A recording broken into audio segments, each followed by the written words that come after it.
सीमा एका गरीब घरातील मुलगी. सीमाच्या वडिलांना एकूण 6 मुली. सीमा सगळ्यात मोठी मुलगी होती. घरात 18 वर्ष दारिद्र्य असे सावंत कुटुंब. वडील रिक्षा चालक होते, पण सतत दारूच्या नशेत असायचे. त्यांना कधीकधी दारूची नशा एवढी चढत असे की त्यांना घरी यायचंही भान राहत नसायचं. गावातच कुठेतरी बऱ्याचदा दारू पिऊन पडत असायचे ते. मग गावातलं कोणी बघितलं की घरी येऊन सांगत असत. मग ह्या मुली जाऊन वडिलांना घरी घेऊन येत असायच्या. सीमाचे वडील चौथी मुलगी झाल्यापासून जे दारू प्यायला लागले ते आजपर्यंत. सीमा मोठी मुलगी 20 वर्षाची झाली तरी त्यांनी काही दारू सोडली नाही. दारू पिऊन बायकोला मारणं हे घरात रोजचं चालू असायचं. सीमाच्या आईने लोकांची धुणी भांडी करणं, लोकांच्या घरी स्वयंपाक करण्याची कामं करणं, अशी छोटी मोठी कामं करून मुलींना वाढवलेलं असत. मुली आईवडिलांची भांडणं बघतच मोठ्या झालेल्या होत्या. आईने कष्टाने कमवून आणलेल्या पैशांवर पण वडिलांचा डोळा असायचा. ते पैसे पण वडील कधीकधी आईकडून हिसकावून घेत असत. आई रडत बसायची, ओरडत असायची. पण दारूच्या नशेत वडिलांना स्वतःचं भानच राहत नव्हतं. मुली मोठी होत असताना त्यांनाही आई वडिलांची रोजची भांडणं, वडिलांचं हे वागणं आवडत नसायचं. पण बिचारी आई साधी असली तरी तिचं एक मत असायचं, मी अजून 4 घरची धुणी भांडी करेन, पण तुम्ही मुलींनी शिका. पण आईची कमाई बघता आईला ह्या 6 मुलींना शिकवणं जमत नव्हतं. पण त्या माऊलीने जिद्द सोडली नाही. ती मुलींना म्हणत असे, तुम्ही शिका. शेवटच्या का मुलीला 7 वर्षे होऊन गेली होती, तरी आईला शाळेत घालायला पैशाअभावी जमत नव्हतं. आई रडत असायची. मुलींना आईची हतबलता कळत असायची. पण मुलींच्या वडिलांपुढे काहीच चालत नसायचं. वडील असे का वागतात हे त्यांना आईने सांगितलं असत. पण मुलींचे मत असे की बाबांनी आता आहे ते स्वीकारून दारू सोडावी ना. पण आता दारूंची एवढीच त्यांना सवय झालेली असते की त्यांना दारू पिल्याशिवाय जमतच नसायचं. बाबाला आईला मारायला लागले की मुलीमध्ये पडत असायच्या. पण बाबा त्यावेळी दारूच्या नशेत मुलींवर पण हात उचलायचे. आईने या सगळ्या त्रासाला कंटाळून एकदा आत्महत्या करण्याचा प्रयत्न पण केला. ती माऊली गळफस लावून स्वतःला सगळ्या त्रासातून मुक्त करून घेणार होती. पण नशिबाने 3 नंबरची मुलगी तिची तब्येत बरी नसल्याने शाळेतून लवकर घरी आली आणि तिने हा प्रकार बघितला आणि आरडाओरडा करून शेजाऱ्यांना हाक मारली आणि आई वाचली. पण त्या प्रकारानंतर मुली खूप घाबरल्या. आईला बोलल्या, आई तू असं काही केलंस असतंस तर आम्ही एकटे पडलो असतो ना. मग बाबांनी आम्हाला अजूनच त्रास दिला असता. साई मुली त्या दिवशी आईला बिलगून खूप रडल्या. आईला बोलल्या, तू आम्हाला वचन दे की तू असं पुन्हा कधी काही करणार नाहीस. आई पण मग हमशी रडू लागली. मुलींना बोलली की लग्नाला एवढी वर्ष होऊन पण माझा त्रास काही संपत नाही आहे, म्हणून मी स्वतःला संपवण्याचा निर्णय घेतला होता. चुकले मी. माझ्या पाठीमागे माझ्या मुलींचं काय होईल याचा विसर पडला होता मला या सगळ्या माझ्या त्रासात मी तुम्हाला विसरली होती. सीमाचं कुटुंब राहत असलेलं गाव थोडं छोटं असल्यामुळे गावातील नोकरीच्या काहीच संधी नव्हत्या. शाळा पण खूप दूरवर होत्या. सीमा आईला म्हणत असायची, आई मी अजून मोठी झाली की कुठेतरी नोकरी करेन, म्हणजे तुलाही आधार होईल. पण गावात नोकरीची काहीच सोय नव्हती आणि त्या दूरच्या ठिकाणी नोकरीसाठी जाण्यासाठी गाठीशी पैसा नव्हता. आई कमावत असलेले थोडेफार पैसे असायचे ते बाकीच्या बहिणींच्या शिक्षणासाठी खर्च होत असायचे. घर कर्जासाठी लागत असत. त्यात वडील आईकडून दारूसाठी सतत तिचे बाजूला काढलेले पैसे हिसकावून घेत असायचे. घरची परिस्थिती वर्षानुवर्ष तशीच होती. तीच गरिबी, तेच वडिलांचं रोजचं दारू पिऊन येणं. वडील रात्र दारूच्या नशेत बडबडत असायचे. घरातल्या या सर्व गोंधळामुळे मुलींना अभ्यास पण नीट करता येत नव्हता. मुली आई रडली की नेहमी म्हणत असत, आई तू काळजी करू नकोस, आपली परिस्थिती सुधारेल. एके दिवशी सीमाचे वडील घरी येऊन सांगतात की सीमासाठी मी एक स्थळ आणलं आहे. मुलगा वकील आहे, त्याचं पण स्वतःचं घर आहे. घरची परिस्थिती पण चांगली आहे, मुलगा श्रीमंत आहे. सीमा रडू लागते आणि बोलते, बाबा मला एवढ्यात लग्न नाही करायचं आहे, मला अजून थोडं शिकायचं आहे, मला डॉक्टर व्हायचं आहे, माझी स्वप्न पूर्ण करायची आहेत. सीमाचे वडील सीमाला ओरडतात आणि बोलतात, मी सांगतो ना सर्व चांगलं आहे. सीमाची आई पण बोलते, कुणी सांगितलं तुम्हाला हे स्थळ? तुमच्या कुठल्या दारुड्या मित्राने तर सांगितलं नाही ना. मुलीच्या आयुष्याची वाट लावू नका, तिला शिकू द्या ना. सीमा खूप रडते आणि बोलते, बाबा असं करू नका, मी लहान आहे अजून. पण वडील बोलतात की मला काही माहिती नाही, मी सांगतो ते ऐकायचं. बाबा बोलतात, उद्या त्या मुलाला तुला भेटायला बोलवलं आहे आपल्या इथल्या जवळच्या हॉटेलवर. तुझ्या लहान बहिणीला घेऊन जा, त्याला आधी तुझ्याशी बोलायचं आहे, मग लग्नाचं ठरवूया, असं तो बोलतो आहे. उद्या कुठलेही नाटक न करता सरळ त्याला भेटायला जायचं. सीमा रडतच असते. वडील बाहेर निघून जातात. मग आई पण सीमाला समजावते की एखादा भेट एखादा तरी भेट. ते एवढं बोलतायत तर. सीमा रडतं का होईना पण आईचं ऐकून तयार होते. सीमा दुसऱ्या दिवशी हॉटेलमध्ये त्या मुलाला भेटायला जाते. त्याला बघून सीमा अवाक होते. सीमापेक्षा खूपच वयाने मोठा दिसत होता तो मुलगा. मुलगा सीमापेक्षा 15 वर्षांनी मोठा होता. सीमा 20 वर्षांची तर तो मुलगा 35 वर्षांचा असतो. सीमा त्याला बोलते, मला लग्न नाही करायचे, मला डॉक्टर व्हायचं आहे. मला माझ्या वडिलांनी जबरदस्ती इथे पाठवले आहे.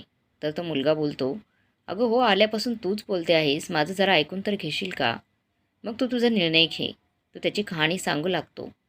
मुलाचं नाव अमर असतं. अमर सांगतो, माझे आईवडील मी 18 वर्षांचा असताना एका कार अपघातात वारले. तेव्हा माझी बहीण 15 वर्षांची होती आणि मी 18 वर्षांचा होतो. मी नुकतीच 12वीची परीक्षा पास झालो होतो. आमच्या घरी मी, आई, वडील, आजोबा आणि माझी लहान बहीण असे चौघे होतो.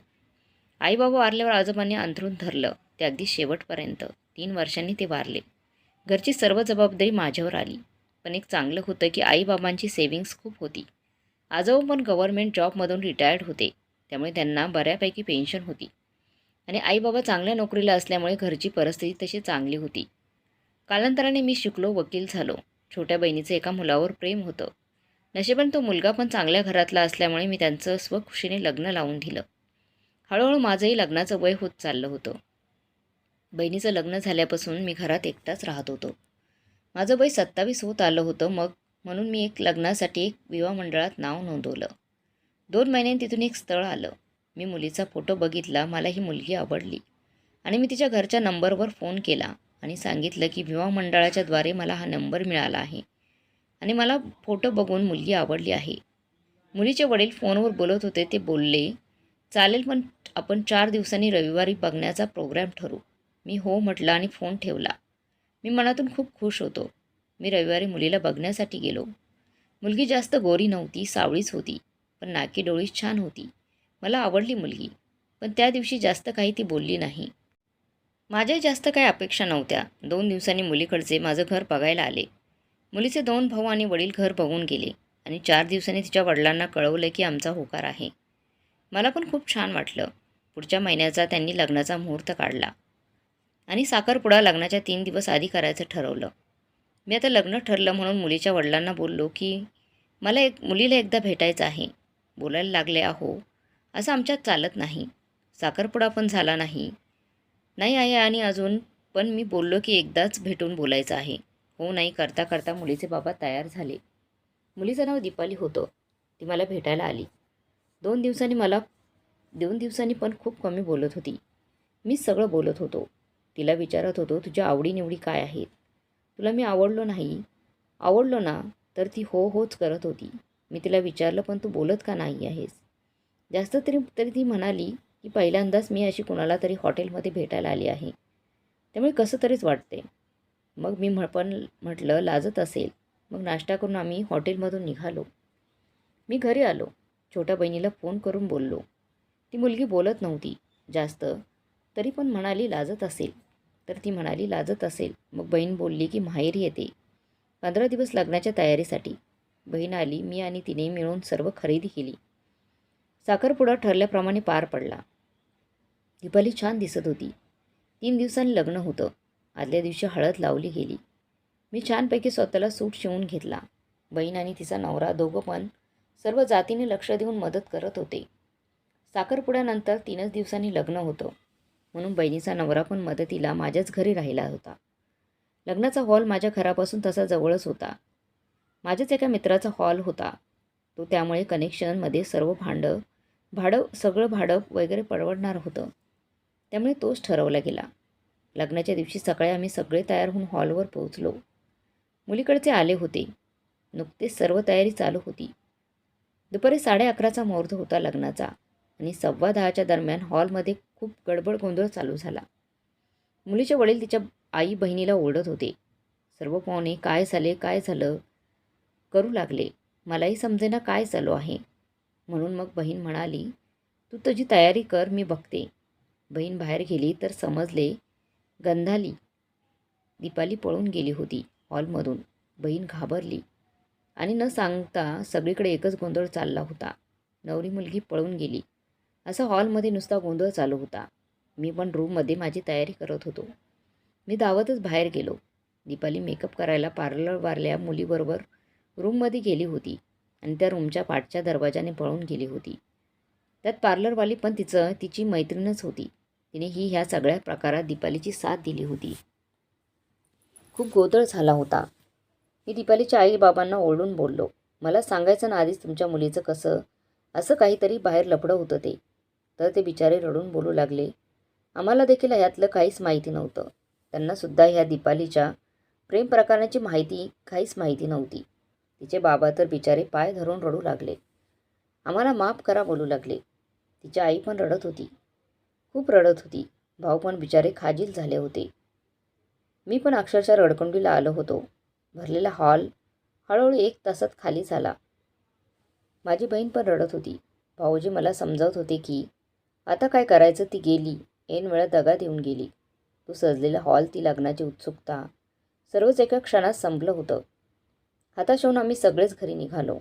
मी फेमस वकील असल्यामुळे खूप मोठमोठी मंडळी लग्नाला आली होती आणि त्या सर्वांसमोर दीपालीने मला मान खाली घालायला लावली होती.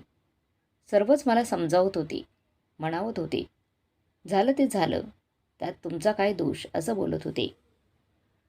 बहीण पण त्या दिवसानंतर अजून 2 दिवस राहून पुन्हा सासरी निघून गेली. पुन्हा मी एकटाच उरलो, घरात एकटाच उरलो. पण मी त्या सगळ्या प्रकारानंतर स्वतःला कोंडून घेतलं. एवढं होपलेस वाटत होते की घरातून बाहेर पडायला पण नको वाटत होतं. लाज वाटत होती. कोणीतरी बाहेर गेल्यावर बिल्डिंगमधलं विचारेल लग्नाबद्दल, कुणीतरी काहीतरी बोलेल असंच सारखं वाटत राहायचं. मी 8 दिवस बाहेरच गेलो नाही. दूधसुद्धा आणायला गेलो नाही. दूधसुद्धा घरात आणलं नाही. घरात बसून विचारच करत असायचो की आईवडील देवाने लवकर हिरावून नेले. आता कुठे जरा सुख येईल असं वाटत असताना हे असं घडलं. मी झाल्या प्रकाराने खूप खचलो होतो. पण मग मी लग्न कधीच न काढण्याचा निर्णय घेतला. मला सारखं वाटू लागलं की माझंच नशीब खराब आहे. 2-3 महिने गेले या सगळ्यातून बाहेर यायला. मग मी ठरवलं, आपण आपल्या कामावर लक्ष केंद्रित करूया, म्हणजे या सगळ्या गोष्टीचा विसर पडेल. आणि त्यामुळे स्वतःला कामात इतकं मी एवढं झोकून दिलं की आजला मी माझ्या परदेशातला सर्वात मोठा वकील बनलो आहे. मी केसेस घेत गेलो, जिंकत गेलो. खूप प्रसिद्धी मिळत गेली.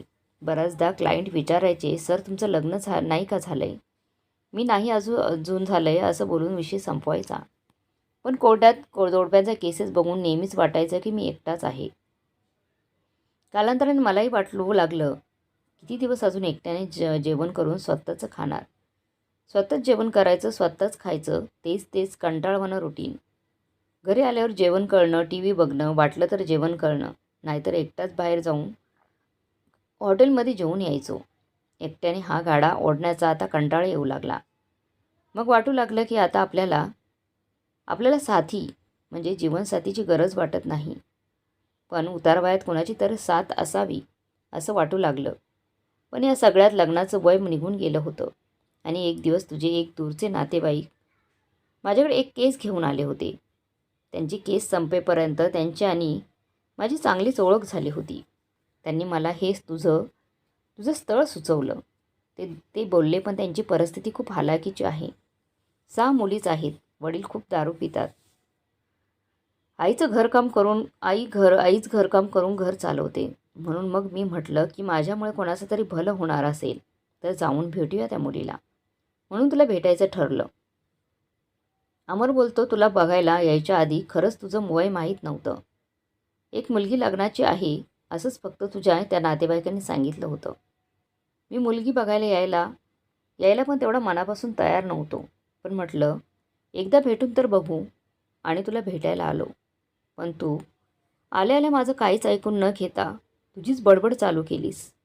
मला मान्य आहे तुला शिकायचे, डॉक्टर व्हायचे.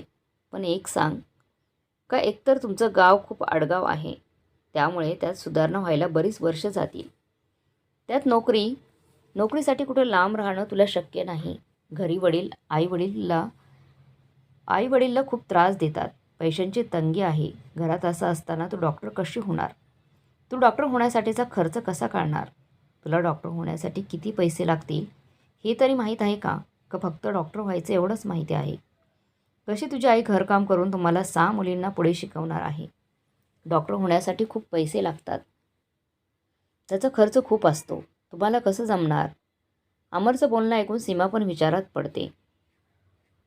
अमर बोलतो, एक ऑप्शन देऊ का तुला? सीमा बोलते, हां बोला. मी चांगला वकील असल्यामुळे माझ्याकडे तशी बरीचशी सेव्हिंग आहे. त्यात माझं नशिबात आई-वडिलांचं पण सुख नाही आहे. एकुलत्या एक बहिणीला लग्न होऊन 9 वर्ष झाली, तरी मूल होत नाही. म्हणजे मामा होण्याचं सुख पण नाही माझ्या नशिबात. मामा झाला असतो, तरी बाळासाठी खूप काही घेतलं असतं. त्याचे लाड केले असते, प्रेम केलं असतं. त्यात पैसे खर्च केले असते, पण ते पण नाही. त्यामुळे आजपर्यंत पैसे साठवतच गेलो. तू जर माझ्याशी लग्न केलं तर मात्र मी तुला नक्कीच डॉक्टर करेन. आपण तुझ्या माहेरच्या परिस्थितीसाठी पण काहीतरी विचार करू. तुमची खोली 10x15ची, त्यात तुम्ही 8 माणसं राहता. तुझ्या वडिलांच्या दारूच्या सवयीमुळे बाकीच्या बहिणींचा पण अभ्यास नीट होत नाही. आपण दोघं मिळून ह्या सगळ्यावर काहीतरी सोल्युशन काढू. वडिलांना व्यसनमुक्ती केंद्रात पाठवून दारू सुटते का बघू. तुझ्या तुझ्या घरचे या गावात कायम राहिले तर आडगाव असल्यामुळे तुझ्या बहिणींची प्रगती पाहिजे तशी होणार नाही. आपण तुझ्या घरच्यांना शहरात सध्या एखादा रूम घेऊन देऊ. त्यामुळे तुझ्या बहिणी चांगल्या शिकतील पण चांगल्या. आणि वडिलांची दारू सुटली तर सगळेच प्रश्न सुटतील. तुझे बाबा जर दारू प्यायले नाही तर ते त्यांची रिक्षा नीट चालवतील आणि त्यातून अर्थार्जन होईल. आईला घरंगम करायला नको. माझी घरची परिस्थिती खूप चांगली आहे, पण मला साथ हवी कोणाची तरी. मी एकटाच राहतो, कोणीच सोबत नाही. म्हणून सुट्टी असली तरी दिवस जात नाही. एकट्याला कंटाळा येतो, कोणीच बोलायला नाही. सगळ्या मित्रांची लग्न झाली आहेत, त्यामुळे सुट्टीच्या दिवशी ते त्यांच्या कुटुंबासोबत बिझी असतात. मीच फक्त एकटा राहतो. म्हणून मी लग्न करण्याचा निर्णय घेतला आहे. तुला कदाचित माझं बोलणं पटत नसेल, पण तू घरी जाऊन शांतपणे विचार कर ह्या सगळ्याचा. आपल्या लग्नामुळे घरच्या सर्वांचेच प्रॉब्लेम सुटणार आहेत. तू म्हणत असशील की मी हे सगळं तुमच्यासाठी का करतोय, तर त्याचं उत्तर असं आहे की मला मनापासून वाटतं की कमी पैशांच्या अभावी तुम्ही 6ही मुलींचं शिक्षण रखडू नये. पैसे नसतील तर कसं शिकणार तुम्ही पुढे? आता निर्णय पूर्णपणे तुझा असेल. तुला मी डॉक्टर करेनच, याबद्दल तिळे मात्र शंका नाही. मी वकील आहे, त्यामुळे माझी जमानीला राहणार. तू सगळ्या बाजूने विचार करून 8 दिवसात मला तुझा निर्णय कळव. हो नाही जे काही असेल ते मी माझा फोन नंबर तुला देतो. तुला त्याच्यावर कॉल करून कळव मला. सीमा घरी आल्यावर आईला हे सगळं सांगते. आई पण म्हणते, अगं सीमा, 15 वर्षांचं अंतर तुम्हा दोघात खूप होतंय ना गं. मला काहीही योग्य वाटत नाही. सीमा बोलते, आई मी विचार करून तुला संध्याकाळी सांगते. सीमा खूप विचार करते आणि शेवटी लग्न करण्याच्या निर्णयापर्यंत पोहोचते. सीमा 3 दिवसांनी अमरच्या फोनवर कॉल करून सांगते की मी लग्नाला तयार आहे. तुम्ही घरी येऊन आईबाबांशी बोला. लग्नाच्या तारखेबद्दल अमर पण खुश होतो आणि बोलतो, मी परवा माझ्या ताई आणि भाऊजींसोबत लग्नाची बोलणी करायला येतो. अमर त्याच्या बहीण आणि भाऊजींना बरोबर सीमाच्या घरी येतो. लग्नाची बोलणी होते. अमर बोलतो, मला वाटतं की आपण लग्न थाटामाटात न करता सरळ कोर्टात करावं. त्याने उगाचच तुम्हाला पण असं मनातून वाटणार नाही की आमची परिस्थिती नव्हती, आम्ही गरीब होतो, तरी मला लग्न थाटात करायचं आहे, असं बोलून पेचात टाकलं. खरोखर मलाही जास्त तामझाम करायचा नाही आहे. आपण लग्न कोर्टात करू आणि दुसऱ्या दिवशी लग्नाच्या पूजेला सर्व नातेवाईकांना आमंत्रण देऊ. सर्वांना हा निर्णय मग पटतो. आणि 8 दिवसांनी अमर आणि सीमाचं लग्न होतं. सीमाच्या नव्या घरी गृहप्रवेश होतो. सीमाला घर बघून खूप छान वाटतं, आनंद वाटतो. 2 BHKचा मोठा फ्लॅट असतो. सीमा खूप खुश होते घर बघून. अमर लगेचच सीमाला बोलतो, बाईसाहेब, मी घर माझ्या पद्धतीने लावलं आहे. आता तुम्हाला आवडेल तसं सगळं नीट जागेवर लावून घ्या. अमरचं वाक्य ऐकून सीमा मनोमन आनंदी होते. पूजेला अमरची मित्रमंडळी येतात. त्याच्या बहिणीचे सासरे पण येतात.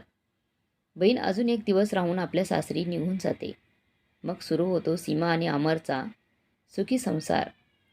अमर 2 दिवसांनी सीमाला मॉलमध्ये घेऊन जातो आणि बोलतो, तुला आपल्या घरासाठी काही हवं असेल, घरातील वस्तू हवा असतील, किचनमधलं काही सामान हवं असेल तर बिनधास्तपणे घे. सीमा तो मॉल बघूनच हरखून जाते. ती तिच्या गावाबाहेर पण कधी जास्त गेलेली नसते. सीमा कचऱ्यात थोडं थोडं सामान घेते. घरातील किचनमधलं सामान घेते आणि लगेचच अमरला निघूया बोलते.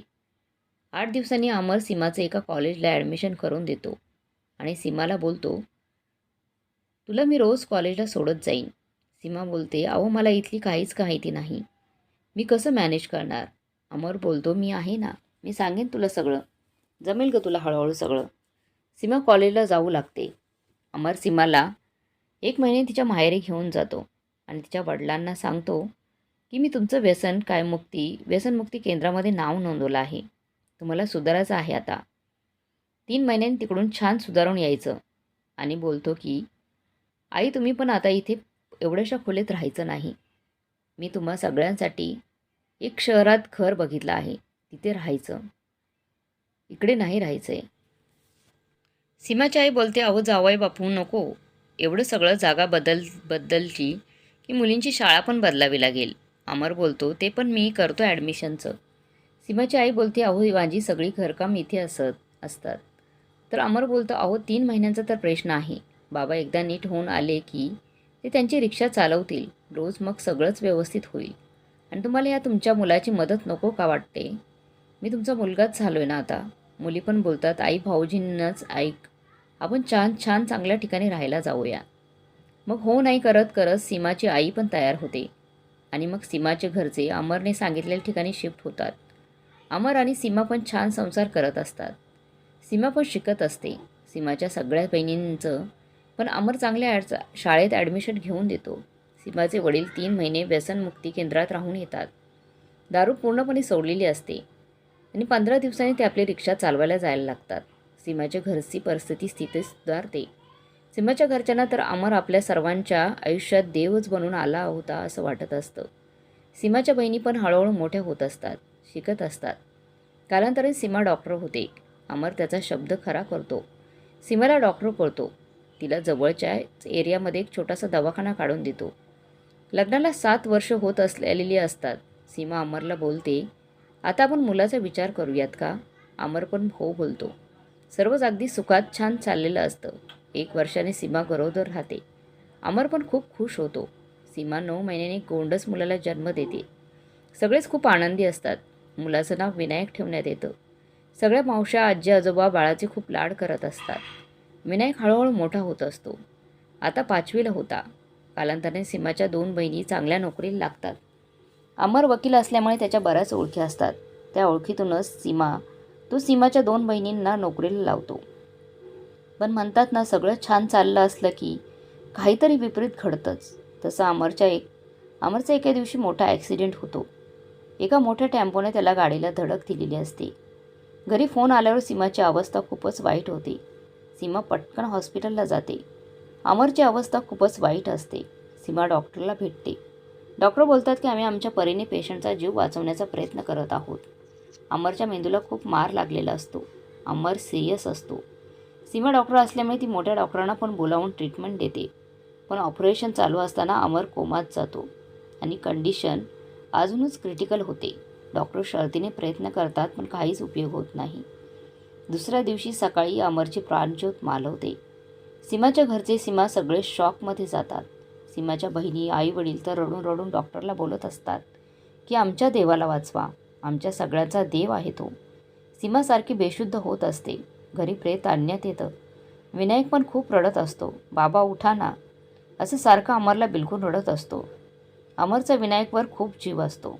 तो सीमाला म्हणत असे, आपण विनायकला पण तुझ्यासारखंच डॉक्टर करूयात.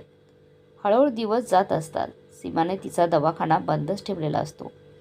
एवढे दिवस तिला अमरबरोबर घालवलेले दिवस आठवत असतात. घरात तिला सारखं तो आहेच इथे असं जाणवत असं. त्याचे कपडे बघून तिला सारखं रडायला येत असे. एक बहीण सोबत म्हणून 12 दिवस राहायला आली होती. पण तिची पण नोकरी सीमाच्या इथून लांब पडत असल्यामुळे ती पण गेली. आता सीमाला घर खायला उठत असे. पण विनायकडे बघून ती तिचा सारखा येणारा हुंदका आवरत असे. सीमा सारखी मनातल्या मनात बोलत असे की मी स्वप्नात पण घरच्या गरीब परिस्थितीमुळे माझं स्वप्न पूर्ण करू शकत नव्हते. ते माझं डॉक्टर होण्याचं स्वप्न अमरने पूर्ण केलं. माझ्या माहेरची परिस्थिती जी कधीच वडिलांच्या दारू पिण्याच्या सवयीमुळे सुधारली नसती, ती अमरने 3 महिन्यात सुधारली. माझ्या 5ही बहिणींना चांगलं शिकवलं. त्यांचं सगळं चांगलं झालं. अमोल खरोखरच आमच्या सर्वांच्या आयुष्यात देवाने पाठवलेला देवदूतच होता आमच्यासाठी. 1 महिन्याची सीमा दवाखान्यामध्ये जायला पुन्हा सुरुवात करते आणि हळूहळू या दुःखातून बाहेर पडण्याचा प्रयत्न करते. कालांतराने सीमा आपल्या एका बहिणींचं लग्न करून देते. एकच 3 नंबरची बहीण लव्ह मॅरेज करते, पण तिने पण सांगितल्यावर त्या मुलाची घरची परिस्थिती चांगलीच होती म्हणून सीमा तिचं पण लग्न करून देते. 5ही बहिणींची लग्न होतात. मग आईवडील एकटेच उरतात. म्हणून मग सीमा त्यांना उतारवयात आपला आधार होईल म्हणून मग कायमची आपल्या घरी राहायला घेऊन येते. विनायक अभ्यासात खूप हुशार असतो. सीमाने कायमच त्याला माणसांना कसं जपावं, गर्व नसावा, परिस्थितीचा कधी गर्व नसावा, गरिबांबद्दल माया असावी असं शिकवलेलं असतं. सीमाने त्याला सांगितलेलं असतं की कसं त्याच्या बाबांनी तिच्या घरच्यांना मदत केली. त्यांच्या मावशींना पण शिकवलं. विनायक पण अगदी संस्कारी मुलगा होतो. IMBBSला असतो. तेव्हा सीमा त्याला बोलते, विनायक, मला तू डॉक्टर झाल्यावर तुझ्या बाबांच्या नावाने एक गोरगरिबांसाठी सगळ्या सुखसोयी असलेलं हॉस्पिटल काढायचं आहे. विनायक पण बोलतो, आई, छान कल्पना आहे.